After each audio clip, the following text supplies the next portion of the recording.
सबसे पहले तो मैं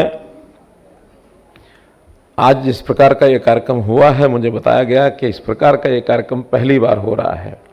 जब स्वनिधि जैसे कार्यक्रम को प्रमोट करने के लिए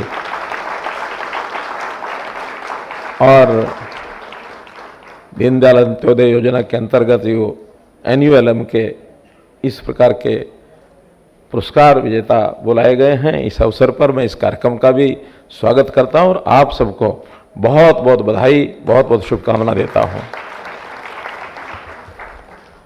मित्रों, इस विषय के साथ जुड़ने के लिए हमको थोड़ी सामाजिक जो भूमिका है उसको समझना पड़ेगा। हम जानते हैं देश की आबादी लगभग 2 करोड़ से ज़्यादा प्रति वर्ष हमारी आबादी, नई आबादी आती है, बढ़ती है ही नहीं, नए जो लोग जुड़ते हैं और जो नया जुड़ता है उसको अपनी अपनी भूमिका आगे बढ़ानी होती है। आधे लोग ऐसे होते हैं जो परंपरागत रूप से जो अपने किसी न किसी पारिवारिक, पैतृक जो उनका काम धंधा उसमें जुड़ जाते हैं। शेष आधे ऐसे होते हैं जिनको रोजगार के लिए कुछ तलाश होती है। उसमें शिक्षा, ट्रेनिंग, कौशल, कंपटीशन, कुछ सरकारी नौकरियां, कुछ प्राइवेट नौकरियां, कुछ लोग काम धंधे के लिए विदेश जाते हैं। तो ऐसे लोग अपने अपने सिस्टम से, जरूरी नहीं कि उनको पैतृक कुछ लाभ मिलता हो। पैतृक में तो किसी की खेती है, किसी का व्यापार है, किसी की उद्योग है, उन चीज़ों में लगते हैं। कुछ पैतृक ऐसे कलाओं के काम, कृति, यानी जो ऐसे छोटे भी काम होते हैं उसमें भी नाई का बेटा नाई, धोबी का बेटा धोबी, और हर पैतृक काम में जुड़ने वाले। लेकिन बहुत बड़ी संख्या ऐसी होती है जिनको अपने पैरों पर खड़ा होने के लिए कोई ना कोई काम ढूंढना पड़ता है। कुछ लोगों को अवसर मिल जाते हैं, अच्छे अवसर मिलते हैं तो अच्छी दिशा निकल जाता है। कुछ ऐसे भी समाज में लोग होते हैं जिनको अवसर तलाशने पर भी मिल नहीं पाता है। तो आखिर रोजी रोटी कमाने के लिए, पेट पालने के लिए, परिवार को पालने के लिए वो कुछ मजबूरी वश अच्छी पढ़ाई होने के बाद भी कई बार जो मिलता है उसमें वो खड़ा होता है, क्योंकि रोजी रोटी कमानी है। और उसी में से ग्रामीण क्षेत्र में तो एक बड़ा वर्ग मजदूर वर्ग बनता है। उसके लिए सरकार ने मनरेगा जैसी स्कीमें चलाई हैं ताकि उनको भी एक न्यूनतम कुछ इनकम हो जाए।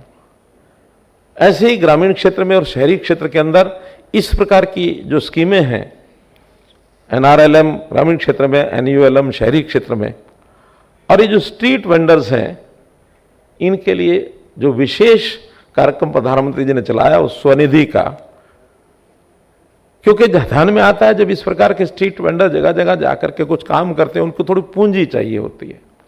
और वो पूंजी प्राप्त करने के लिए कई ऐसे तरीके समाज में विकसित हुए ताकि वो जितना कमाता है उसमें ज़्यादा पैसा तो उस पूंजी को वापस करने में, उसके ब्याज देने में निकल जाता है। और ऐसे गरीब आदमी से ब्याज भी बहुत तगड़ा ब्याज, जिसको कहते हैं सामान्य भाषा में 5%, 4%, 2% पर डे, इतने ब्याज भी ले लेते हैं। सुबह वो 100 रुपया जाके लाएगा और शाम को 100 की जगह 105, 110 भी दे के वापस आना पड़ता है। प्रतिदिन लाता, प्रतिदिन दे के आता है। कुछ माइक्रो फाइनेंसिंग प्राइवेट लोगों ने भी शुरू की। कुछ इस प्रकार के सिस्टम में एक नया सिस्टम जो ऑर्गेनाइज्ड कंट्रीब्यूटरी सिस्टम है, जिसको सामान्य भाषा में जो लोग बाजार से जुड़े हुए हैं उनको पता है, कमेटियां डालते हैं। रोजाना 10 रुपये 20 रुपये की कमेटी डालेगा और महीने बाद उसको वो कम ज़्यादा पैसे पर उसको लेके आ जाएगा। वो अपना काम चलाते हैं। लेकिन बहुत बड़ा बर्डन उस गरीब आदमी के ऊपर पड़ता है। जब ये सारे विषय प्रधानमंत्री जी के ध्यान में आए तब उन्होंने कहा कि नहीं, ये जो ऐसा स्ट्रीट वेंडर है जो छोटा काम करता है, इसकी सहायता ये करनी चाहिए। तब जाकर के हम सब लोगों के माध्यम से वो बड़ी बड़ी सूचियां भी बनाई गई, कौन कौन है उनको पहचान किए गए, उनका रजिस्ट्रेशन किया गया और उनको फिर ये 10,000 रुपया, 20,000, 50,000 रुपया इस राशि के माध्यम से उनको सहयोग किया गया। उसमें जीवन बदला। लोगों को जो इनकम मान लो प्रति महीने अगर किसी की पहले 5,000 रुपया थी तो अब 10,000 हुई, क्योंकि वो खर्चा उनका बचा है। और इसमें सरकारी योजना के माध्यम से बहुत सी संस्थाएं सामने आई, बैंक्स भी सामने आए, लोकल बॉडीज भी सामने आई, जिन्होंने मन से काम किया आप जैसे लोगों ने, तो उन्होंने अपनी पहचान भी बनाई, आज उनको प्राइज भी दिया गया है। अब ये प्राइज देने का मतलब ये नहीं है कि अब प्राइज मिल गया तो आगे काम करना नहीं है, आगे भी हमको वो गति बना के रखनी है। हो सकता है इस कंपटीशन में अगली बार हमारे से आगे कोई और निकल जाए, उसकी चिंता मत करना। हम केवल प्राइज के लिए काम नहीं कर रहे हैं, हम ऐसे एक वर्ग की सहायता के लिए काम कर रहे हैं जिसकी आवश्यकता है जीवन में, जो नीडी है, जिसका जीवन यापन इस छोटे छोटे काम के कारण से और उसका जीवन यापन पूरा होना है। मन में भाव रखना है, कर्मण्येवाधिकारस्ते मा फलेषु कदाचन, यानी हमको काम करना है और काम में किसी की मदद करनी है। सेवा और सहायता करने के बाद जो आनंद आता है वो कई बार कुछ प्राप्त करने में भी नहीं आता है। तो हमारा आनंद इसी में है कि हमने किसकी कितनी सहायता की, कितना सहयोग किया। ये ठीक बात है कि हम अपने दायित्व के नाते अपनी नौकरी करते हैं, उसमें से काम मिलता है, उस काम के ऊपर चल पड़ते हैं, लेकिन वो तो बहुत से लोग चलते हैं। कुछ विशेष करेंगे तो उसका आनंद अलग आएगा अपने को। तो मित्रों, ये जो अर्थव्यवस्था को मजबूत करने के लिए देश के प्रधानमंत्री जी ने कहा कि अपने देश को विकसित भारत बनाना है 2047 तक, और उसके लिए आत्मनिर्भर बनना है। अभी आत्मनिर्भर देश बनाना है तो देश अपने आप नहीं बनेगा, उसमें हर व्यक्ति को आत्मनिर्भर बनाना होगा। और हर व्यक्ति में ये जो सबसे नीचे लेवल पर, जिसको अंत्योदय कहते हैं, अंतिम का उदय करना पड़ेगा। दीनदयाल जी ने जो कंसेप्ट दिया अंतिम का उदय, एक बहुत बड़ी सोच दी उन्होंने।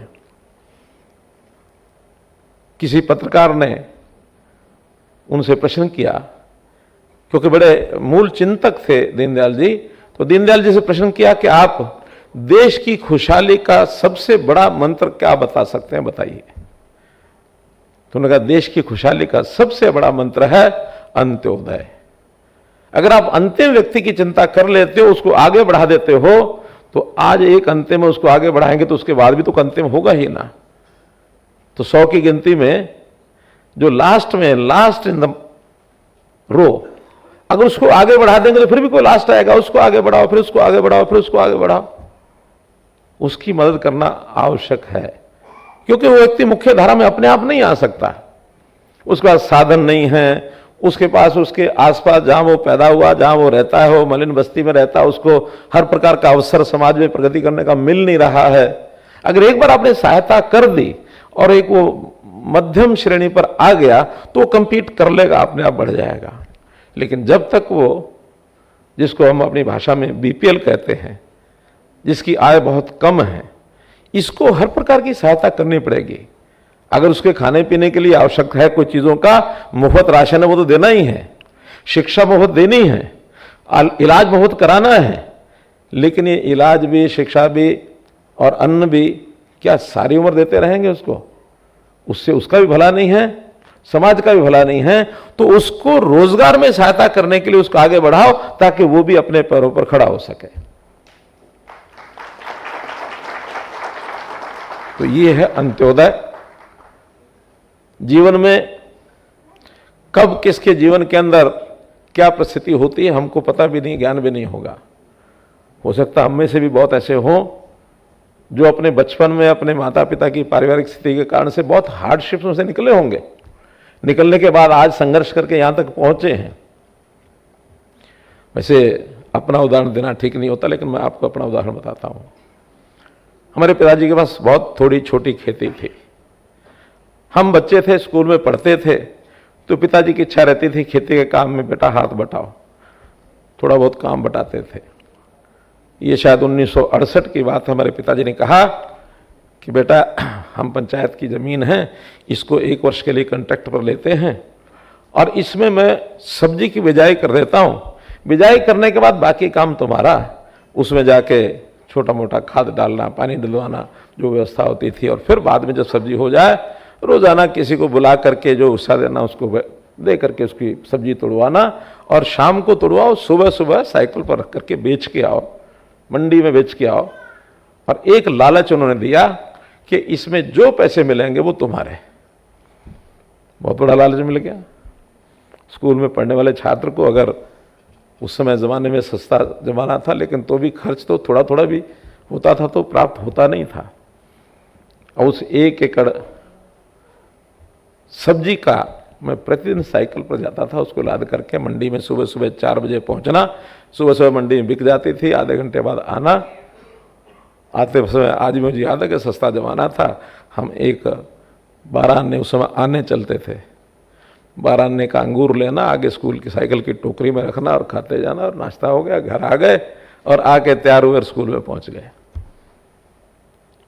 तो ज़ील भी होती है काम करने की, काम करेंगे तो कुछ पाएंगे। ऐसा संघर्ष करने वाले जीवन में, अब उस समय तो कभी ध्यान में कभी दुनिया में सोचा भी नहीं था कि मुझे कोई ऐसी कल को पोजीशन मिलेगी और मुझे भाषण देना होगा आपके सामने। यानी जीवन में हर किसी के जीवन का संघर्ष अगर आप याद करेंगे तो उसमें से आपको कहीं को ध्यान में आएगा कि संघर्ष में आगे बढ़ते हैं। आज ये स्ट्रीट वेंडर्स, हो सकता है इन्हीं में से कल को किसी का बच्चा, बेटा, या ये स्वयं भी मेहनत करके कहीं का कहीं पहुंच सकता है। तो लोगों के जीवन को बदलना, ये हमारा सबका दायित्व है। इस दायित्व पर हम आगे बढ़ें। आंकड़े बताने में सब बताए जा सकते हैं, जैसा मैं बता रहा था कि भी 1 करोड़ लोग जो हैं वो अपने आप अपना रोजगार ले लेते हैं, 1 करोड़ अपनी तैयारी करके लेते हैं, उसमें भी पूरे ग्रामीण और शहरी मिला करके एक 15-20 लाख लोग ऐसे होते हैं जो मजबूरी में छोटा बड़ा सब काम करते हैं। 30% शहरी हैं, 70% ग्रामीण के हैं। हमें इस बार जो प्रधानमंत्री जी ने अपना एक विजन डॉक्यूमेंट निकाला, उसमें ये भी कहा कि अभी जो स्वनिधि प्रोग्राम जो है इसको ग्रामीण क्षेत्र में भी लागू करेंगे। अभी ये शहरी में ही है, तो आगे हो सकता है ग्रामीण क्षेत्र में भी लागू करें, क्योंकि वहाँ भी इस प्रकार के वेंडर जो हैं बहुत काम करते हैं। तो ऐसे सबके जीवन को आगे बढ़ाने के लिए और इनकी ठीक पहचान हो जाए, इसके लिए एक बहुत बड़ा आवश्यक है कि हम उसका सर्वे कराएं ठीक से।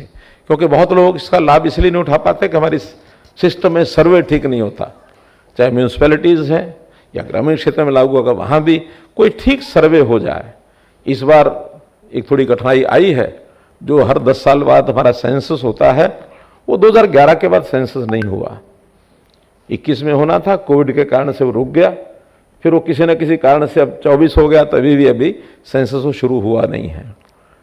कभी भी हो सकता है, तो सेंसस के माध्यम से हमको और ठीक जानकारियां मिलेंगी कि कौन इस लेवल के लोग हैं जिनकी सहायता करना आवश्यक है। वरना आज भी सहायता करने के लिए हम चाहते हैं सबकी सहायता हो, लेकिन कुछ लोग ऐसे हैं जो पुराने समय में उस समय रजिस्टर्ड थे, स्थिति ऐसी थी, आज अच्छे पैरों पर खड़े हो गए, लेकिन कुछ ऐसे भी हैं जो आज भी रह गए हैं, जिनका उस लाइन में हम ले उस संख्या में जोड़ नहीं पाए हैं। तो उसको जोड़ना है। देश भर में अभी 70 लाख के आसपास लोगों को लाभ मिल रहा होगा। कितना? 65 लाख। तो 65 लाख को लाभ मिल रहा होगा, लेकिन 65 लाख संख्या उतनी नहीं है कि सारे उसमें कवर हो गए होंगे। बहुत लोगों को जानकारी नहीं मिलती, बहुत लोग रजिस्टर्ड नहीं होते, बहुत लोगों की कठिनाइयाँ आती हैं, वो कोई ना कोई उनसे पहचान मांगते हैं, पहचान नहीं मिलती है। क्योंकि ये सब लोग दूसरे शहरों में जाकर के काम करना शुरू करते हैं। अपनी एक रेडी लगा लेंगे, अपना एक टोकरी ले लेंगे, अपना एक साइकिल ले लेंगे, उसके ऊपर काम करते हैं। कठिनाइयाँ इनको बहुत आती हैं। कभी कभी तो जाकर के दुकान के सामने अपनी रेडी लगा के खड़े होते हैं, पुलिस वाला डंडे मारता, चल भाग जा। सबसे ज़्यादा इन पर मार पड़ती है। फिर इनको एक स्पेस म्यूनसिपैलिटी जो है तो तय करती है कि वेंडिंग जोन है, यहाँ से ले जाओ, उनका रजिस्टर करके उनको जगह भी देते हैं। लेकिन वेंडिंग जोन में ग्राहक नहीं जाता है। ग्राहक को भी आदत पड़ी है, मेरे घर के बाहर आकर के कोई आवाज़ लगाए, कोई घंटी बजाए, सब्जी वाला आ गया, तो तब वो नीचे उतर के, हमारी बहन, हमारी माता, वो नीचे जाकर सब्जी ले आती है। उसको कहा जाए कि एक 500 मीटर दूर वेंडिंग जोन है, वहाँ जाकर के लाओ। वो कहते मुझे जब घर में आके दे रहा है कोई, तो मैं वहाँ क्यों जाऊँ। तो वहाँ वाले ये परेशान होते हैं कि हमारी दुकानदारी चली गई, फिर वहाँ से भागते हैं, फिर वो बाजार में घूमना लग जाते हैं। तो इनकी अपनी मजबूरियाँ हैं। लेकिन हमें हर किसी को संभालना है। सिस्टम को मानने वाले लोग हैं, अच्छी बात है, लेकिन अगर भूख के मारे अपने आजीविका के कारण से वो सिस्टम को नहीं उस पर चल पाता, सिस्टम को तोड़ता है, तो उसकी मजबूरी को हमको समझना पड़ेगा कि क्या करें। अभी जैसे NULM के कार्यक्रम में महिलाएं ज़्यादातर उस ग्रुप में आती हैं। गांव में तो बहुत बड़ी संख्या में बने हैं ये सेल्फ हेल्प ग्रुप्स, शहरों में भी कम हैं। तो हमें उस योजना की तरफ बढ़ना पड़ेगा, और खास करके उनको जो लोन मिलता है, अच्छा लोन मिलता है उनको। ये जो स्वनिधि में तो शायद 50,000 तक है, NULM में कितना मिलता है ग्रुप को? 10 लाख रुपए तक भी मिल जाता है। उनको ये बताया जाता है कि आप कोई प्रोडक्ट तैयार करिए, सामूहिक रूप से करिए या अलग अलग करिए, ग्रुप बना करके।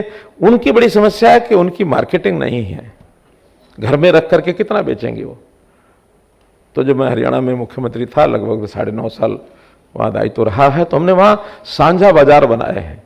साझा बाजार म्यूनसिपैलिटी के अंदर कोई 1-2 एकड़ जमीन लेकर के उसके पोटा कैबिन बना, और उसको डेली बेसिस पर, क्योंकि उनको रोज नहीं चाहिए, महीने भर का सामान वो 2 दिन में ला के भी बेच सकता है ग्रुप। 2 दिन में बिक जाए, फिर जाए, महीने भर में अपना जितना बचता है फिर वहाँ ले आए। तो ऐसी मार्केटिंग की व्यवस्था भी देने की हमको सोचना चाहिए कि जो लोग प्रोडक्ट बनाते हैं उनको एक जगह ला करके मार्केटिंग का अगर लाभ हो जाता तो मिलना चाहिए। यहां तक सोच है प्रधानमंत्री जी की कि अगर कोई उस ठीक सेल्फ हेल्प ग्रुप है, उस ग्रुप का प्रोडक्ट की ब्रांडिंग और उसकी सर्टिफिकेशन ठीक हो जाए तो उसको जेम पर भी रजिस्टर करा दो, ताकि जेम पर जाए तो उसका प्रोडक्ट है, कोई भी कहीं बैठा खरीद सके और वो यहां से सप्लाई उसको दिला सके। तो इस लेवल तक भी हम वहां पहुंच सकते हैं। इन लोगों की सहायता सेवा करना हमारा दायित्व है। हम इस दायित्व को लेकर के आगे बढ़ें। और मैं तो इतना ही कहूंगा कि ये कमजोर वर्ग की सहायता करना, जैसे अंधकार को दिया दिखा करके उसका उजाला करना, इस प्रकार का काम है। कभी ऐसे गरीब लोगों को इस प्रकार से जो उनकी स्थिति है, ये नहीं मान के चलना चाहिए कि सारी उम्र वो वही रहेंगे। उनको भी आगे बढ़ाने के लिए हमको अपना प्रयत्न करना है। कुछ लोग सोचते हैं ये तो ऐसे ही रहेंगे, ऐसा नहीं है। 2 पंक्तियां लिखी गई हैं कि माना के अंधेरा घना है, माना के अंधेरा घना है, पर दीप जलाना कहां मना है।